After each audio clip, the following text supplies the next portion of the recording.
Bueno, entonces vamos a hablar un poco de cómo comparar, cuáles van a ser los criterios para comparar resultados, que lo vamos a usar de ahora en más siempre. Hay varios criterios. Uno de los criterios es mediante diferencias significativas. Recuerden que como ya los resultados siempre de una magnitud física son intervalos de confianza, yo nunca más voy a comparar un valor con otro valor, sino que lo que comparo son intervalos de confianza, es decir, conjunto de resultados justamente. Esa es una forma medio cotidiana de decirlo, es un conjunto de datos, ese conjunto de posibilidades, conjunto de datos, rango, como ya lo escuché en varios lados, es un intervalo de confianza. Entonces, lo que comparo son intervalos de confianza. ¿De qué manera? Yo medí una determinada magnitud física, mi resultado me dio A igual a A más representativo o A menos delta A, es decir, un intervalo de confianza. Medí esa magnitud física mediante otro método, supongamos. Me dio como resultado B, que también es un intervalo de confianza. En este caso yo podría decir, bueno, utilicé el método geométrico, me dio A, utilicé el método de Arquímedes, que yo me gusta llamarlo así, y me dio B. ¿Cómo comparo estos resultados? Bueno, estos resultados se comparan mediante lo que es la cercanía de los intervalos de confianza. Si esos intervalos de confianza presentan algún dato en común, quiere decir que esos dos resultados no presentan diferencias significativas. ¿Qué significa diferencias significativas? Bueno, a ver, ¿son diferentes, son iguales? Yo no puedo decir cuando hablo de un intervalo de confianza si esto va a ser igual a esto, aunque sean exactamente se solapen esos intervalos de confianza, porque lo que venimos hablando ya con varios grupos en general es que un resultado dado por un intervalo de confianza, ¿qué significa y qué representa? Es, bueno, vuelvo a medir, con una cierta probabilidad voy a encontrar ese nuevo dato en ese intervalo de confianza. ¿Sí? Entonces, son rangos o conjuntos de datos tal que me muestran que si vuelvo a medir tengo una cierta probabilidad de encontrar ese dato en ese conjunto. Entonces, yo no puedo decir, bueno, esto es igual a esto. Lo que digo es, en realidad es con cierta probabilidad igual. Bueno, como criterio se toma que si tienen algún punto en común, los resultados de esta medida y los resultados mediante este método, lo que se dice es que, bueno, los resultados del método 1 y el método 2 no presentan diferencias significativas. Porque si vuelvo a medir, tengo probabilidad de encontrar mi nuevo resultado, ya sea en el conjunto A y en el conjunto B. Entonces, puedo decir que no presentan diferencias significativas. ¿Qué pasa si me dan intervalos de confianza tal que no se solapan en ningún punto? Es decir, que la intersección entre estos dos conjuntos de datos es nula. Bueno, lo que está pasando acá es que si yo vuelvo a medir, voy a encontrar con cierta probabilidad mi dato, si lo mido con el método A dentro de este conjunto y si lo mido con el método B dentro de este conjunto. Ahora, puede ser que yo lo encuentre, si medí con el método B en A. Sí, como existir existe esa posibilidad, pero la probabilidad es menor y no está contemplada en la expresión de mi resultado. Entonces, lo que se dice es que, como es muy difícil que si yo uso este método B y vuelvo a medir, encuentre mi resultado en lo que sería el conjunto de A, lo que se dice es que si no tienen ningún punto en común, estos resultados sí presentan diferencias significativas. Por eso la palabra es diferencias significativas, de ahora en más, y no, cuando comparo algo, es si son igual o son diferentes. Presentan o no diferencias significativas. Y la diferencia está en si tienen algún punto en común o no. Entonces, este es un criterio. ¿De qué manera lo hago? Bueno, van a ver que ahora hay otra forma de comparar resultados, que la comparación es la misma y da como resultado lo mismo, pero que ya es utilizando una fórmula matemática. Esto, que es el método gráfico de comparación de resultados, es simplemente, teniendo ya el resultado, por ejemplo, esto me dio 5 más menos 1, con su unidad, bueno, puedo hacer el conjunto en una línea, en un eje, dibujarlo, poner el valor más representativo y las cotas, todo como si fuera un conjunto, y dibujar el otro y ver si se solapan. Hoy en día con la computadora es facilísimo, porque pongo en un programa y ya veo todos los solapamientos. De hecho, mucha gente lo hace en el Python o en el Origin. Antes se hacía a mano. Pero bueno, este método lo que me sirve es que si yo utilicé 5 formas de medir el volumen de la moneda, tengo 8 métodos, 5 métodos, o 20.000 millones de métodos de personas, etcétera, puedo meter todos los resultados en un mismo gráfico y comparar todo de una. Puedo comparar, bueno, el de A con B presentan diferencias significativas. En este caso, por ejemplo, no. Si meto un tercero, y este sí con A, pero no con B, y así sucesivamente. Entonces, para pensar, para sus casas, si quieren chusmear, que esto les puede servir para comparar todos los métodos de ustedes, bueno, no siempre o son todos, o todos presentan diferencias significativas entre sí o ninguno. No. Se puede ver que, no sé, D con E no presentan diferencias significativas, pero luego D con A sí. Entonces esto es una manera de practicar. Esto es algo sencillo. Esto mismo se puede hacer utilizando una fórmula.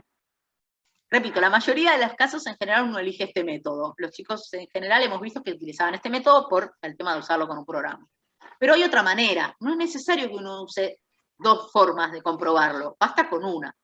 La otra manera es el método de la fórmula.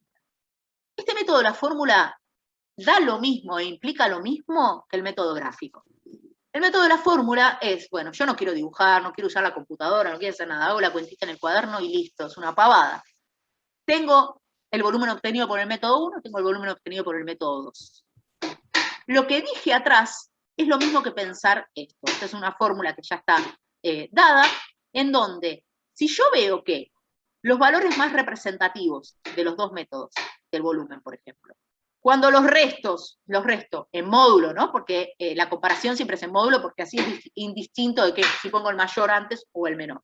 Cuando los resto, la resta de los valores más representativos en módulo, cumple con que es menor o igual a la suma de estos errores, o sea, esta fórmula, si se cumple con esta condición, con esta desigualdad, o en el caso que sea igual, que en el caso de que sea igual es cuando coincide justo un solo punto, pueden pensar la analogía haciendo los dos casos, se dice y se sabe que los resultados del método A y el método B no presentan diferencias significativas. Cuando uno ve esta fórmula y ve el caso gráfico, la igualdad justamente es que tengan un punto en común. Lo pueden ver numéricamente. Si no se cumple con esta desigualdad, por ejemplo, si al contrario no da ni igual ni menor, este primer término, sino que da mayor, bueno, lo que se dice es que los métodos sí presentan diferencias significativas. Y cuando lo grafico me doy cuenta que los intervalos de confianza están alejados. Una cosa u otra lleva a lo mismo, conduce a lo mismo. Uno elige una u otra herramienta para comparar resultados. Entonces, también para pensar, ¿cuál es el problema de usar la fórmula? Bueno, si tengo 8 métodos que utilicé y tengo que comparar todos con todos, es un plomo porque tengo que hacer un montón de ecuaciones, porque comparo el 1 con el 2, el 1 con el 3, el 1 con el 4, etc. Después el 2 con el 3, el 4. Entonces es más plomo. Si tengo 2 datos, o a lo sumo 3, lo hago rápidamente. Entonces, quizás uno elige uno por una razón, otro elige otro por otra razón. Son similares, digamos, las dos metodologías. Bueno, ese es un criterio comparativo. Esto está ahí, está con ejemplos también en la página de la materia.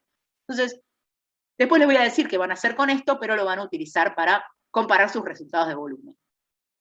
Vamos con otros criterios. Y terminamos con los criterios para ver cómo se expresa un resultado. Fui de atrás para adelante para no hacerlo.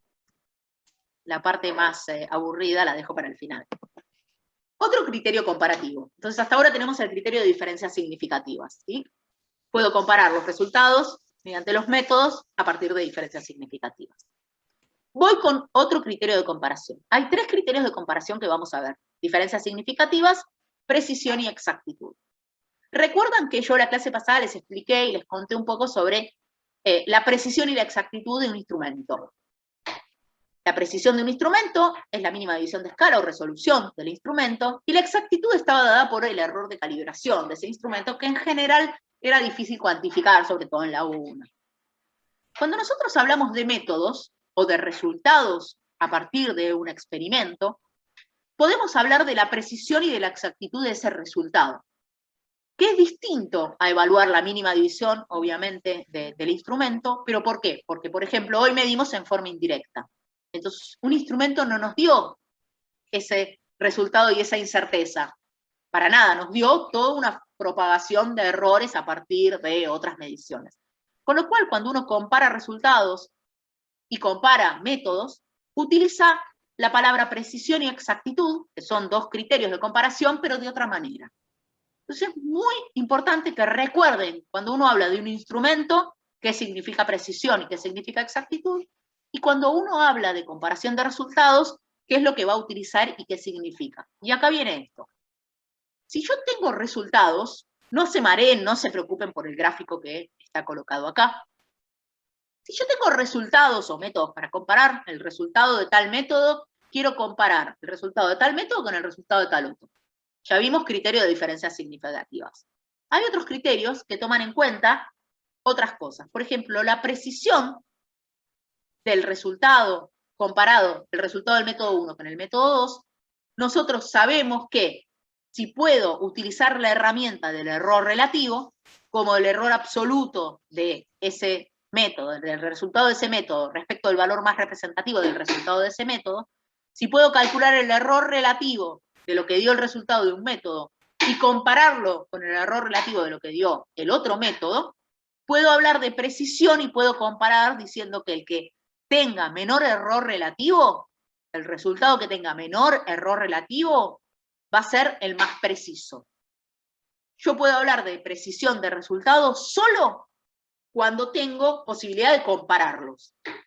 ¿Sí? Entonces, yo no suelo hablar de, este resultado es preciso. No, es más o menos preciso que otro. Es comparativo. Los tres criterios que quiero dar hoy son comparativos. El de comparar por diferencias significativas, el de precisión de un resultado, que es comparar el error relativo de cada uno de los resultados. Entonces, si tengo 8 resultados del volumen, bueno, si a todos les calculo el error relativo, puedo ver los resultados y comparar los resultados de los errores relativos y ver cuál es el más preciso. Entonces, evaluando el error relativo de los resultados, se puede evaluar la precisión a partir de la comparación. Y se puede decir qué resultado fue más preciso y cuál menos preciso. Y el último es la exactitud. Y acá viene el dibujito. Es muy común que uno hable, sí, este método fue exacto. No, este fue exacto. Este instrumento de medición es re exacto. El calibre es re exacto respecto de la regla. O sea, muchas veces uno empieza a hablar así cuando justamente desconoce que en laboratorio 1 la palabra exactitud tiene un significado muy, muy especial y la palabra precisión también. De hecho, acá lo definimos en el instrumento. Si alguien viene y me dice, no, lo que pasa es que la exactitud del calibre es mejor que la de la regla, yo voy a decir, no, lo que vos tenés como mejor es la precisión, porque la mínima división es menor. Pero la exactitud tiene que ver con la calibración, con lo cual puede el calibre estar re mal calibrado. Valga la redundancia, calibre calibrado. O sea, puedo tener un instrumento que tenga mínima división de escala chiquita, chiquita frente a otro, pero que esté cualquier cosa calibrada, que tenga las marcas todas diagonales, un desastre. Entonces, la exactitud de uno, por ahí, es mejor que el del otro, aunque el otro sea más preciso. Eso pasa también en un resultado. Fíjense el gráfico. Tiro al blanco. ¿Quién no ha jugado a tiro al blanco? El que no también igual tiene idea de qué se trata. Pero bueno, supongamos que la exactitud está dada por tirar al centro, ¿no? O sea, no tirarle al ojo de un compañero ni nada por el estilo. La exactitud está dada por tirar al centro. Lo más exacto que puedo hacer es tirar al centro. Entonces, las marquitas azules son todos los datos, como si hubiese tirado en este caso 5 veces. Perdón, 4 veces. Y en la roja es el promedio de todos estos datos, ¿no? Entonces, uno dice, bueno, cuando yo veo el ejemplo B, digo, bien, bastante bien, cada vez que tiré, enfoqué bastante bien al centro. Entonces, ¿por qué digo que mi medición fue precisa? Y porque la diferencia entre estos datos en sí es bastante cercana. ¿Y por qué digo que fue exacta? Y porque yo enfoqué al 100 y dio en el 100. En el caso D, por ejemplo, podría pensarlo de esta manera. Bueno, yo siempre medí alrededor de un dato, es decir, siempre cerquita de un valor. O sea que fue bastante precisa también, porque siempre no me escapé de esto, no me fui para cualquier lado. Ahora bien, sí me escapé de lo que es el valor al que buscaba.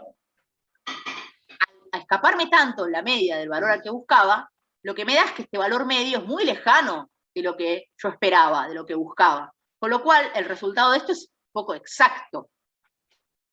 Un ejemplo típico es la gravedad, que van a tener como ejemplo, lo puse también en la página, es Si yo mido por 3 métodos distintos la aceleración de la gravedad, conociendo el dato aproximado de 9,8, entonces yo mido, uno me da 20 más menos 1, otro me da 9 más menos 9, y quiero compararlos.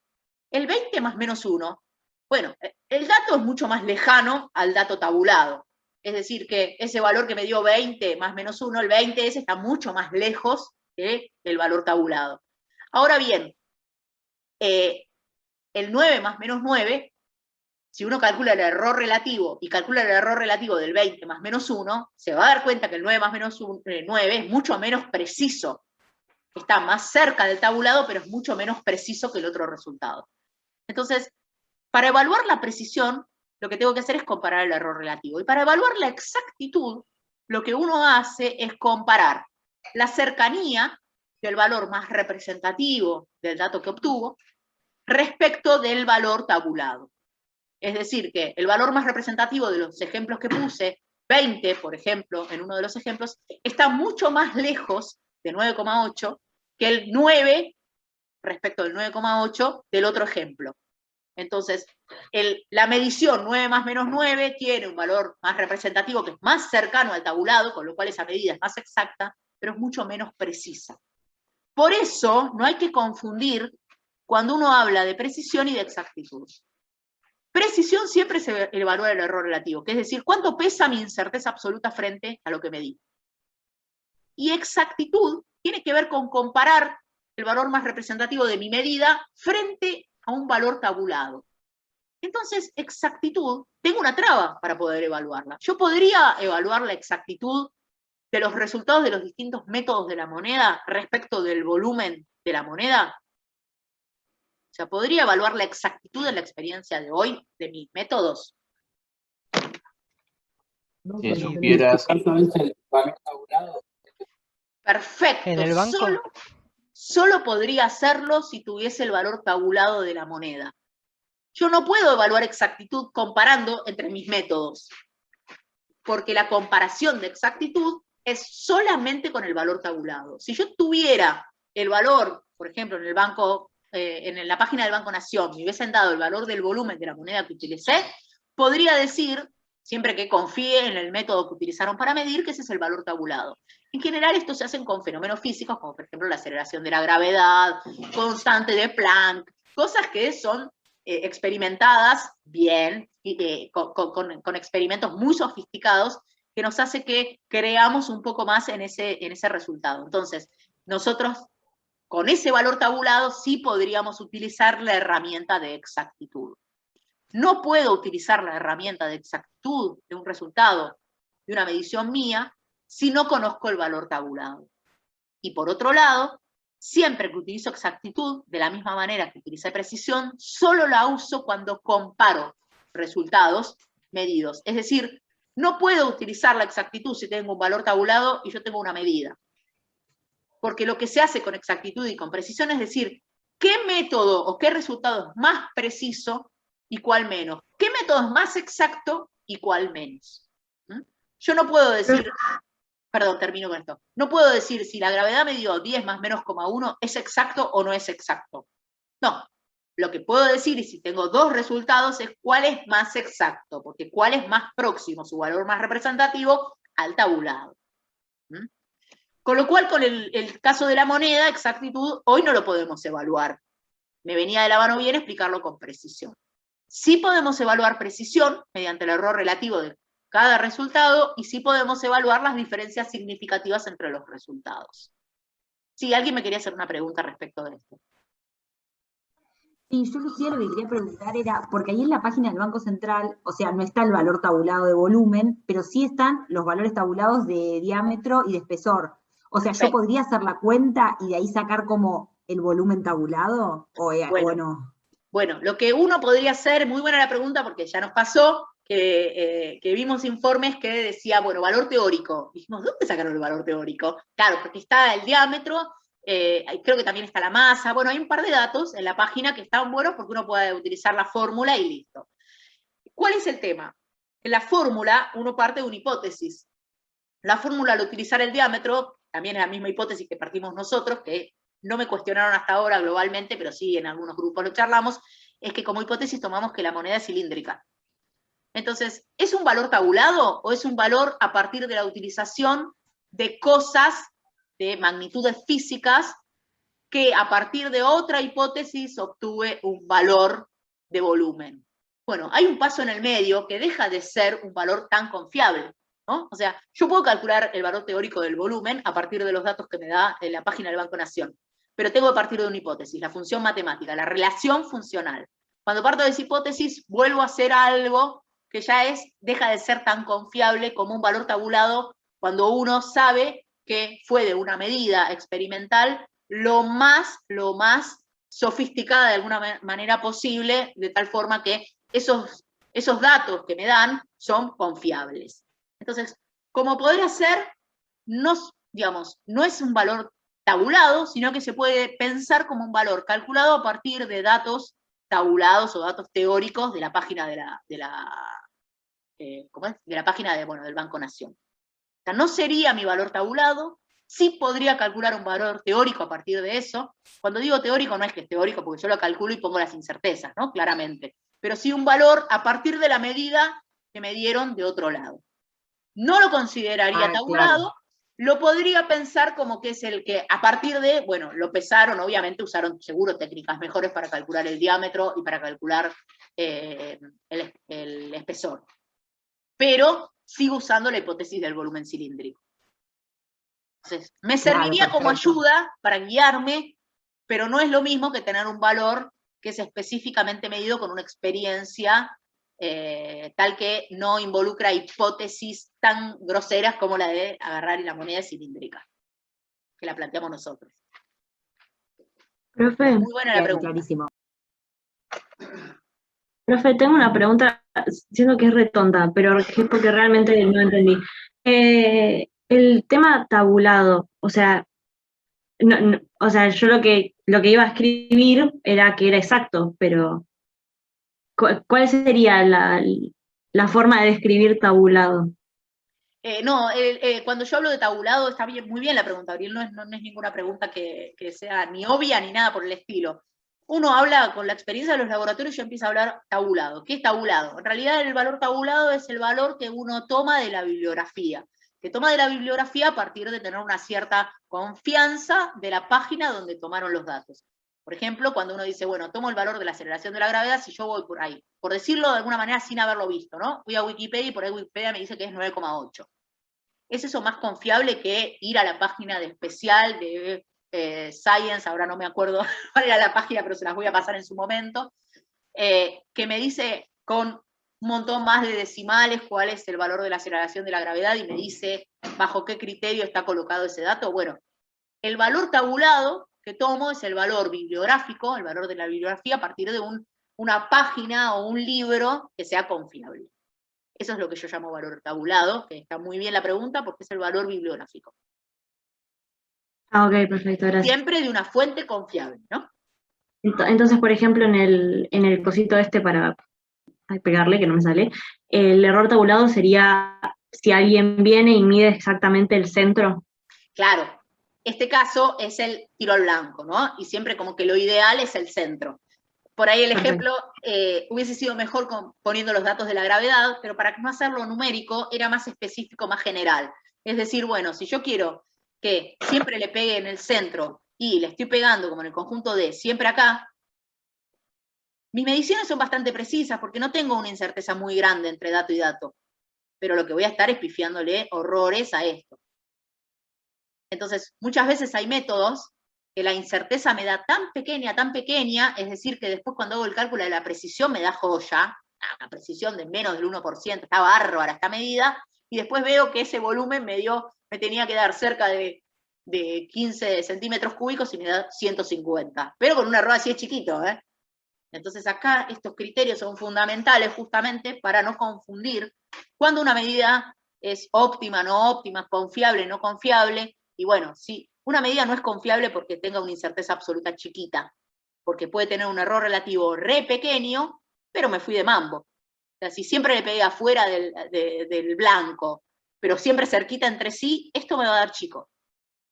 Pero lo que me va a dar es muy grande la diferencia entre lo que yo quería. En este caso lo que yo quería, pero bueno, es el tabulado.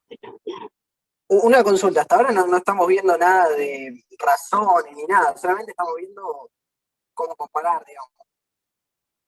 Cuando hablas de razones, no sé a qué te referís. Si estamos viendo cómo comparar. Sí. Claro, tipo, bueno, que, o sea, no sé, si, qué sé yo, poner en el caso anterior de diferencias significativas. Bueno, cuando hay diferencias significativas, ¿es por alguna razón o la vamos a ver después? Bueno, está bien, vos me estás diciendo no vimos hipótesis de por qué pueden suceder estas cosas, no Claro. vimos hipótesis todavía, no. Vimos Ok. solamente los criterios comparativos. Tenemos las herramientas. Pasamos a lo siguiente, tenemos las herramientas comparativas. ¿Cuáles son las hipótesis? Bueno, a lo largo de la primera parte de la clase, se marcaron un montón de cosas y mi voz fue levantándose los tonos, esos tonos como exagerados, obviamente, de estamos hablando de un cilindro y, bueno, todos esos tonos involucraban un poco lo que es la idea de las hipótesis que hay que tener en cuenta para comparar resultados. Yo no les voy a hablar acá de las hipótesis porque lo que queremos es leer de ustedes cuáles son las hipótesis para lo cual van a tener más confianza en un método que en otro.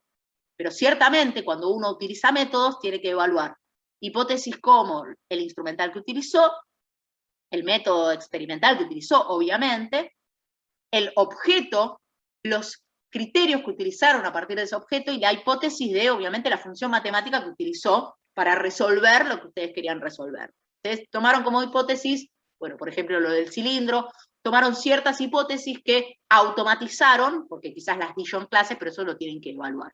Eso van a ser criterios para que ustedes comparen. Ahora en un ratito voy a especificar un poco más cuando les diga qué es lo que vamos a pedirles. Entonces, Perfecto, gracias. claro, ahora igual voy a comentar un poquito más de eso. Volviendo un poco a esto, entonces tenemos estos tres criterios. En este caso, el único que no vamos a usar va a ser exactitud, que lo vamos a usar cuando les hagamos medir por algún experimento la aceleración de la gravedad. Entonces ahí sí vamos a tener el bibliográfico tabulado que va a estar bueno para comparar exactitud. En este caso van a tener que usar el criterio de precisión, es decir, calculando el error relativo de los métodos, y el criterio de diferencias significativas. Después, vamos a ver la tarea y después me quedo para los que quieren verlo de las cifras significativas. La tarea. Bueno, en este caso siempre vamos a avanzar un poquito más. Por lo que estuvimos chusmeando un poco, después les vamos a hacer las correcciones de lo que mandaron, estuvimos viendo que cuando les pedimos la metodología de medición de lo que sería el periodo del metrónomo, algunos se extendieron un poco más y otros fueron un poco más escuetos o acotados. Entonces, en este caso les vamos a pedir que describan la metodología experimental. Fíjense que ustedes me van a decir, bueno, pero fueron un montón de metodologías. Claro, había diferentes metodologías para utilizar, y claramente si la gente, ustedes dentro del grupo utilizaron instrumentos diferentes, también parten de cosas que son distintos dentro de la metodología. La metodología experimental les pedimos que la escriban, por eso van a necesitar en algún momento juntar las ideas, y la idea de describir una metodología experimental no es solo poner qué instrumento y qué precisión del instrumento. Eso yo siempre lo agrego, y por eso lo ven entre paréntesis, es que dentro de la explicación tienen que aclarar el instrumento utilizado y la precisión para que se haga uno la idea de cómo ustedes optaron para, qué optaron para utilizar en esa metodología. Pero la descripción de la metodología tiene que ver con el hecho de qué hicieron en el experimento para poder obtener ese resultado. Entonces, la metodología en sí va más allá de poner, medimos, utilizamos una regla de tal precisión, listo, esa es la metodología. No, ¿cómo la usaron? ¿Qué hicieron? Por ejemplo, medí el diámetro. Bueno, ¿de qué? Utilicé el método geométrico a partir del diámetro.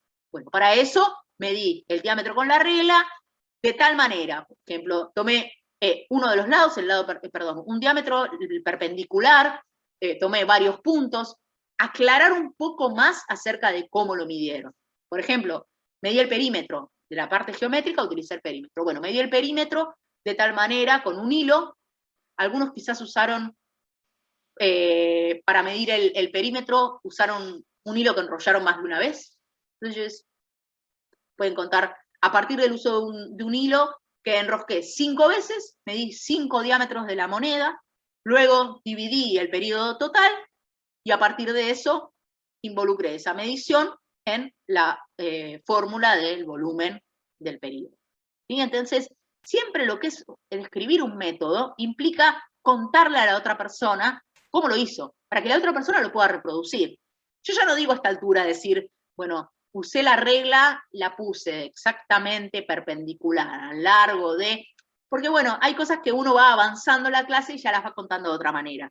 Pero sí, si uno usó 60 monedas, y me quedé con el grupo de las chicas que usaron las 60 monedas, el dúo, que usaron las 60 y 61 monedas en el vaso graduado, dice, bueno, utilicé un vaso graduado con tanta precisión, tal resolución, decirlo, le coloqué 60 monedas debido a que con el uso de una moneda no observaba diferencias en el volumen del agua, del líquido, y así van contando, digamos, pero van contando lo que sería la metodología como para que piensen que otro que lo lee lo puede reproducir. Ese es el objetivo. Entonces, siempre en general no hay mucho tiempo y tampoco vamos a involucrar a las familias, pero la idea es decir, bueno, a ver, yo te doy esto para leer, ¿vos podrías esto hacerlo? Sí, no, me falta un dato. Entonces, es leer y darse cuenta que una persona podría reproducir el experimento mediante lo que están explicando. Eso es describir las metodologías. Y bueno, y van a describir las metodologías de los distintos experimentos. Por ejemplo, si 3 personas utilizaron un mismo método, cuentan el método único y después pueden aclarar si usaron distintos instrumentos. Bueno, en el caso de Pirulo, con un instrumento con tal precisión, el de Mengano con tal. Eso lo pueden aclarar, ¿no? Para ver bien después las diferencias entre los resultados. Pero eso se lo vamos a pedir. Pueden mirar lo que es ver la planilla de informe, que es algo que subimos al principio y venimos marcando, diciendo, pero que aunque todavía no les mandemos a hacer un informe, está bueno que vayan leyendo, y ahí van a ver bien en qué consiste la metodología experimental. Pero es eso, es contar de una manera, escribir de una manera, la metodología tal que otra persona que lo lee lo puede reproducir. Luego de eso, viene a reportar. Yo puse una tabla, fíjense lo que a ustedes les parece cómodo, con los resultados del volumen y el error relativo. ¿Por qué esto? Bueno, el volumen para ver cómo les dio, para que nosotros medio que podemos ir visualizando, si quizás hay un error en el medio. Ese es un ejemplo de resultado. Y el error relativo, que les va a servir, acuérdense siempre, bueno, la tabla, si ponen una o dos, lo que sea, siempre traten de juntar resultados, aunque es un mamarracho o no, pero no poner una tabla por un dato. O sea, eso tengan en cuenta que muchas veces pasa más adelante, decir, bueno, pongo toda una tabla con una fila de datos. No, una tabla más completa, o si no, puedo poner en un texto los resultados. Pero para eso es necesario pensar en que tengo varios resultados, pongo una tabla. La leyenda de la tabla, que tiene que estar explicado, que se muestra, y después de la tabla, acá discuten los resultados mediante justamente los criterios que vimos. Diferencias significativas, precisión, y también confianza. ¿Por qué? Porque diferencias significativas y precisión usan las herramientas que acabamos de ver. Bueno, calculo, hago, veo y digo, este presenta diferencias significativas con este con este no, bla, bla, bla. Es como medio automático. Pero lo que a nosotros nos importa, más allá de que ustedes sepan hacer esa matemática, es, bueno, ¿y ahora con esto qué hago? Bueno, hay que evaluar la confianza o confiabilidad de los métodos a partir de esas cosas como herramientas, de cómo lo estoy midiendo, qué hipótesis estoy tomando, qué instrumento, etcétera, para poder discutir, al fin y al cabo, más allá de las diferencias significativas y de la precisión, qué método vendría a ser el más confiable de todos para decirle a una persona, che, usa este. Y al mismo tiempo, esto guárdenselo bien porque es una de las ideas principales que siempre vamos a ver en las prácticas, es, bueno, yo hice un montón de cosas. ¿Para qué me sirve esto? Bueno, para ver si tengo que repetir esta experiencia, ¿qué método voy a usar para poder encontrar un resultado lo más confiable posible? También el peso, el equilibrio, este es el resultado más confiable, pero me da una incerteza enorme porque la mínima división de escala de mi instrumento inicial me condujo a esta incerteza espantosa. Y bueno, el método es confiable, pero si el resultado está poco acotado, por ahí no me resulta útil para continuar y poder utilizarlo para otra cosa. Entonces, la discusión final va de la mano con ¿cuál es el método más confiable? ¿Por qué? ¿Cuál es el menos confiable? ¿Por qué? ¿Qué hipótesis están acá que medio que...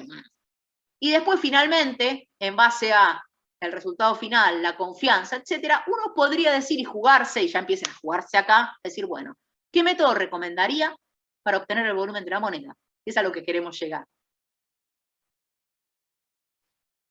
¿Sí? Bien. Vamos a ver, de acá no tengo más, pero, y ahora, vamos a ir acá. Vamos acá. Bueno, último, y los dejo respirar. Vamos a ver cómo se reporta un resultado a partir de ver lo de las cifras significativas que veníamos charlando un poquito la clase pasada, que en realidad no charlamos nada, simplemente hubo justo una pregunta de una de las chicas, que no me acuerdo si fue de Florencia o Sofía, o Delfina. Bueno, no importa. Vamos a ver. A partir de hoy vamos a empezar a expresar el resultado correctamente, más allá de que lo correcto es expresarlo como valor más representativo, más menos incerteza, es decir, incerteza absoluta, es decir, como un intervalo de confianza. Ahora vamos a tratar de expresarlo lo más lindo posible y correctamente posible en cuanto a lo que puede ser relevante a la hora de escribir un resultado. Fíjense que cuando uno mide puede tener, por ejemplo, en este caso, una incerteza que les da todo esto. Entonces uno puede pensar y decir, bueno, la copio así, listo, este es mi error, el error de mi dato. Ahora, ¿cuán relevante es que yo escriba la incerteza de esta manera, la escriba sin poner el último cero, sin poner el anterior, la redondee de alguna manera? Bueno, esos son criterios que tienen que ver justamente con las cifras significativas. Si un resultado que coloqué tiene una incerteza tal que ya tengo un valor, por ejemplo acá en el 0,000, en el quinto dígito me aparece un 3, yo sé que ya tengo una incerteza en el quinto dígito que vale 3. Si me sigo alejando de ese valor, tengo en el siguiente dígito, tengo un valor de 4 de incerteza. Y si me sigo alejando, puedo encontrar más datos. Ahora, ¿cuánto pesa este 4 frente al 3 de acá? Si yo ya tengo una incerteza acá, en esta unidad, si yo sigo mirando, ¿cuánto va a pesar si tuviese en vez de 0 acá un 1? Este 0 o este 1 acá, frente al 3 de acá. Las incertezas pesan más, obviamente, cuando empiezo a mirar de lo que sería de izquierda a derecha el número. Entonces, si yo voy de izquierda a derecha, la izquierda mía, o sea, es la misma que ustedes que ven en la pantalla. Si veo que empiezo 0,00, todo esto no pesa. No pesa, no tengo ningún número, o sea que mi incerteza siempre es más chica que esto, hasta que llego a tener un valor. Entonces, ¿cómo evalúo las cifras significativas? Bueno, en cualquier número, pero siempre lo voy a ver en la incerteza, o sea, siempre hago las medidas y en el resultado final evalúo las cifras significativas viendo en la incerteza. Entonces, ¿qué hago? Veo la incerteza. Todos los números, cuando empiezo a ver los números desde la izquierda hasta la derecha, que sean ceros, 0,0, todos estos números no son cifras significativas, no pesan. O sea, lo único que me están diciendo es que hasta ahora no tengo error. O sea, que todo esto no es cifra significativa. Empieza a ser cifra significativa los números distintos de 0 cuando empiezo a ver de izquierda a derecha. Es decir, que el 3 va a ser mi primera cifra significativa de esta incerteza. El 4 va a ser la segunda cifra significativa y todos los números posteriores a que me aparezca un número distinto de 0 va a ser cifra significativa. Por más que sean ceros estos de acá. Pero ya pesan, porque este 0 es 0 porque está medido como 0. No es 0 porque sí. Es un 0 bien medido. ¿Por qué? Porque justamente pude detectar estos dos ceros. Si no, no estarían ahí. Entonces, para ver las cifras significativas, yo puedo visualizar y darme cuenta que la primera cifra significativa va a ser el primer dato distinto de 0 cuando empiezo a ver el número de izquierda a derecha. Esta es primera cifra significativa. Y a partir de ahí todos son cifras significativas, aunque tenga ceros en el medio. Entonces veo mi error. Este error tiene 4 cifras significativas. Si a mí me piden que el resultado lo reporte con una cifra significativa o 2 cifras significativas, lo que tengo que hacer es cambiar en mi incerteza el número de cifras significativas que vi que me dio por lo que me piden. En este caso, si me pidieran 2 cifras significativas, lo que tengo que hacer es, a la incerteza, redondearla de tal forma que me queden 2 cifras significativas. Como a la tercera y la cuarta ya no me interesa, lo que tengo es que redondear. Justo acá tenía un 0, redondeado me quedan 4. Si hubiese tenido un 9 después del 4, redondeada me quedaba un 5. ¿No? El redondeo que utilizamos es de 5 para arriba, redondea para arriba. Números menores de 5 redondean hacia abajo. O sea, 5 incluido hacia arriba, mayores de 5 incluido, redondean hacia un número superior. Es como un criterio muy global que en general solemos usar y suelen usar todos. Y si yo quisiera, me pidieran que el resultado esté expresado con una cifra significativa, bueno, tengo este resultado, en cuanto a tengo el error, siempre recuerden que lo evalúo en el error, una cifra significativa significa quedarme con la primera, nada más. La primera es el 3. Como tengo un 4, al redondear esto, me queda 3. 0,0, 3. Si en vez del 4 hubiese tenido un 6, bueno, el error con una cifra significativa me redondeaba a un número más. Entonces, esto, voy a ver otros ejemplos, ya más complicados. Siempre que empiezo con 0, es lo más fácil, y después empiezan a surgir estos ejemplos. Bueno, ¿cuántas cifras significativas tiene esta incerteza? Bueno, fíjense, la coma está acá, pero para evaluar las cifras significativas, no me importa esta coma, lo que me importa es que cuando empiezo de izquierda a derecha a contar, vea un número distinto de 0. Ya el primer número es distinto de 0, o sea que mi primer cifra significativa es este 1. La segunda es el 0, la tercera el 9 y la cuarta es el 3. Con lo cual este número está reportado con 4 cifras significativas. Y si voy al segundo ejemplo de acá, bueno, ya el primer número presenta, es fuerte, tiene fuerza para contabilizarse como cifra significativa, porque es distinto de 0, ¿no? Ya empiezo a contar y encuentro el primer valor distinto de 0 acá. Con lo cual este número tiene 6 cifras significativas. Entonces vamos a ver, tanto este número como este, si quisiera reducirlo a 2 cifras significativas y a una, ¿cómo haría? Bueno, acá se los doy, lo pueden pensar en sus casas. En el primer caso, quiero reducir el 1,093 a 2 cifras significativas. Bueno, tengo que redondear, el primero es la primera cifra significativa, y el segundo dato, que acá está como 0, como tengo que redondear este valor, porque esto lo tengo que eliminar, entonces al redondear me queda 1,1. Lo mismo pasa acá, 18,9030 a 2 cifras significativas, esta es la primera, esta es la segunda, tuve que redondear. Y acá se viene una consulta que siempre viene, y lo quiero redondear a una cifra significativa. Yo tengo todo este de 6 cifras, a una sola. ¿Y cómo hago? Y bueno, tengo que redondear de tal forma que la segunda me quede redondeada. Entonces, como la segunda me tiene que quedar redondeada, fíjense, la única posibilidad de que tenga una cifra significativa es 20. Este 0 no fue medido, fue redondeado. Esto muchas lógicas no tiene, ¿no? Algunos me dirán, pero ¿por qué si tengo 18,9, ¿para qué voy a poner 20? O sea, dale, si yo medí con tanta precisión 18,9, ¿para qué voy a poner 20? Bueno, 20 me serviría, redondearlo, si yo medí, son 20 centímetros y mi magnitud física fue medir 400 kilómetros de acá a Mar del Plata. Y yo, bueno, 400 kilómetros más o menos 20 centímetros, y la verdad que está bueno, es una incerteza, no necesito poner 18,90. Porque ¿cuánto pesa 18,90 frente a los 200, 400 kilómetros? ¿Y cuánto pesa 20? Más o menos lo mismo. Por eso a veces redondea uno la incerteza a una cifra significativa, a 2, en vez de poner todo esto. ¿Cuánto me va a pesar este 30 del final frente a lo que yo medí y frente a todo este problema que tengo acá? Nada.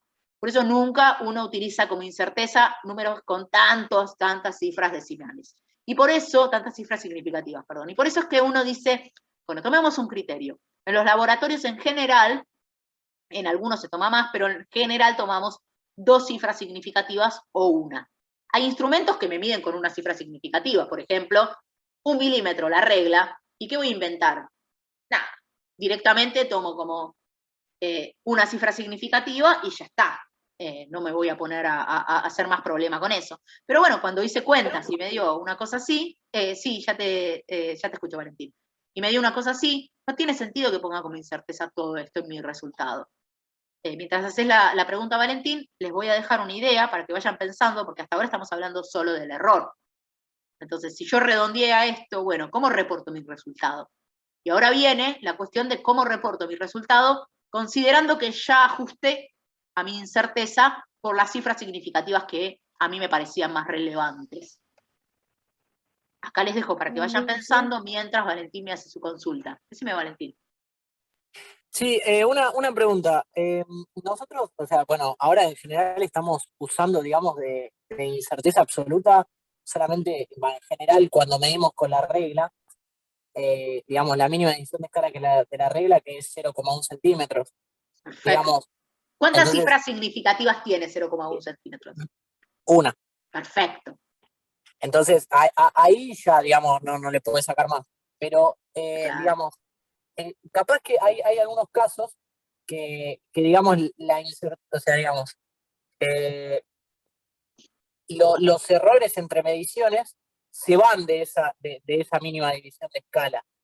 Digamos, ahí, yo Por me ejemplo, el acuerdo que volumen. la clase pasada bien. Sí. Bueno, yo me acuerdo que la clase pasada habías dicho que en general cuando pasaba eso no se podía tomar el sigma de apreciación. No, te estás confundiendo una cosita. Ahí te voy a detener, así no lo confundimos a los chicos y te digo una cosa. La clase pasada Ok. lo que nosotros hicimos fue medir varias veces con un instrumento. Y dijimos, bueno, cuando todas las medidas se encontraban dentro de la incerteza instrumental, es decir, la precisión del instrumento, listo, la incerteza la tomábamos como la precisión del instrumento, no teníamos problema. Cuando se empezaban a escapar de esa mínima división de escala, teníamos un problema. Teníamos resultados que, si no tenía que ver con ninguna situación nuestra de equivocarnos, esos resultados eran provenientes del azar. Para eso, para resolver ese problema, que vamos a ver la clase que viene, vamos a empezar a verlos, teníamos otra solución.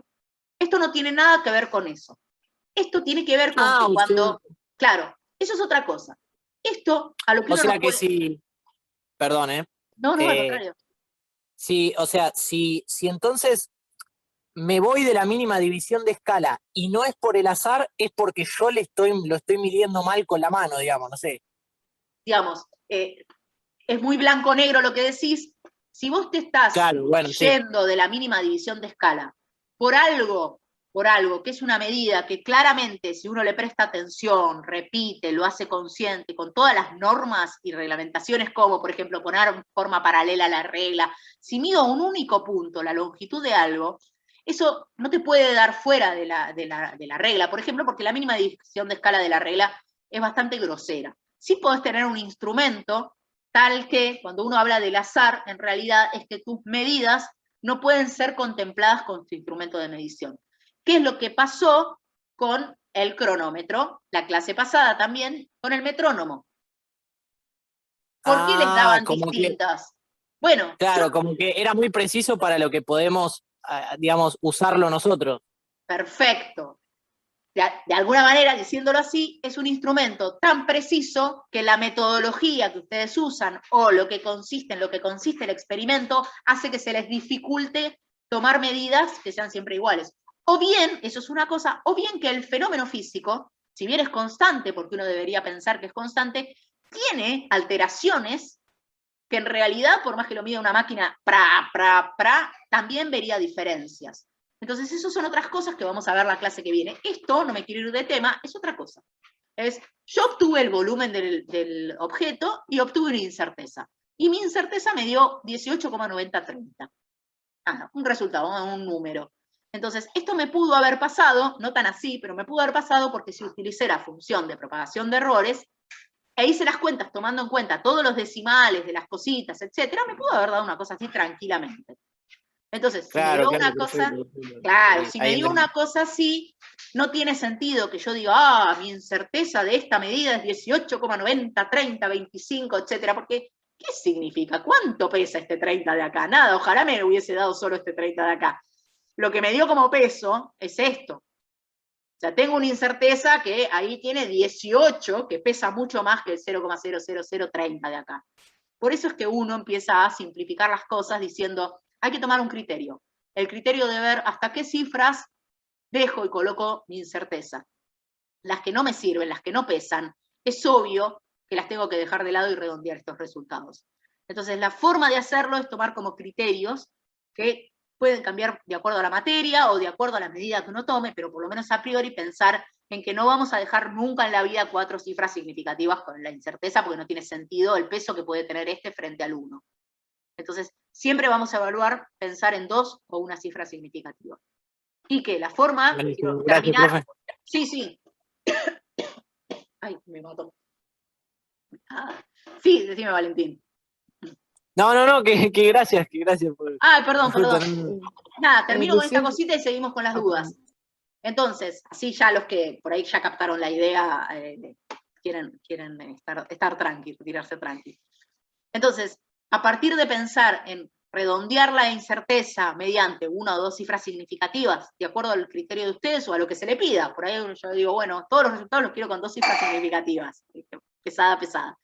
Bueno, una vez que uno ya redondea la incerteza para llegar a los resultados que desea con 2 cifras significativas, bueno, hay que ver entonces cómo expreso ahora mi resultado, porque yo puse mi incerteza con 2 cifras significativas, pero ¿vale después la pena poner mi resultado con algo, coma, y 25 millones de números después de la coma? No tiene sentido, porque lo que estoy haciendo es pesar esto como incerteza.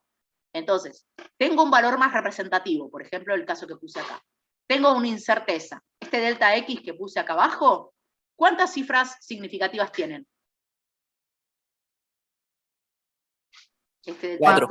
4, muy bien. Bueno, si lo quiero llevar a 2 cifras significativas, entonces primero agarro el error, lo llevo a 2 cifras significativas, y después para reportar el resultado, y bueno, voy al valor más representativo y veo que hay un montón de números después de la coma, cuando acá hay solo 2 números después de la coma. Entonces, los números que le siguen a estos 2 valores después de la coma ya no tienen ni siquiera sentido, porque yo estoy diciendo que el intervalo de confianza de esto va a tener esta cota.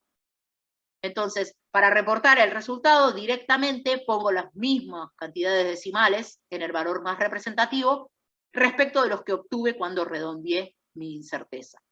Cuando redondeé acá mi incerteza me dio 2 números después de la coma, acá voy a tener 2 números después de la coma. Lo mismo si quisiera poner en una cifra significativa. O sea, primero veo el error, de 4 cifras que tenía lo redondeo a 1.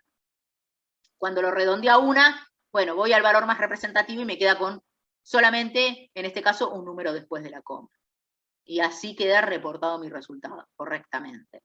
En los casos más graves, en donde no tengo 0,0, sino estos casos de acá arriba, por ejemplo, bueno, si tuviese el delta X 1,1 y tuviese, por ejemplo, el X0 este de acá abajo, bueno, yo tengo 1,1. ¿Cuántos números después de la coma? Tengo un único número después de la coma, un único espacio, con lo cual me quedo con el 32,2. Para que sea coherente la cantidad de números después de la coma de uno respecto del otro, en el reporte. Entonces siempre se van a fijar que esto, la cantidad que hay acá va a ser igual a la cantidad de acá. Pero no confundan eso con evaluar las cifras significativas. Las cifras significativas que se evalúan en el error no son la cantidad de números decimales, no, son la cantidad de números que al empezar a ver el error son distintos de 0. Cuando empiezo a ver el error, a partir del primer número distinto de 0, son todos los siguientes. Es práctica, no se preocupen, acá no hay ninguna ciencia que haya que evaluar, es práctica, es ponerse a practicar algunos numeritos y preguntar siempre que tengan dudas. Y se los vamos a corregir aparte.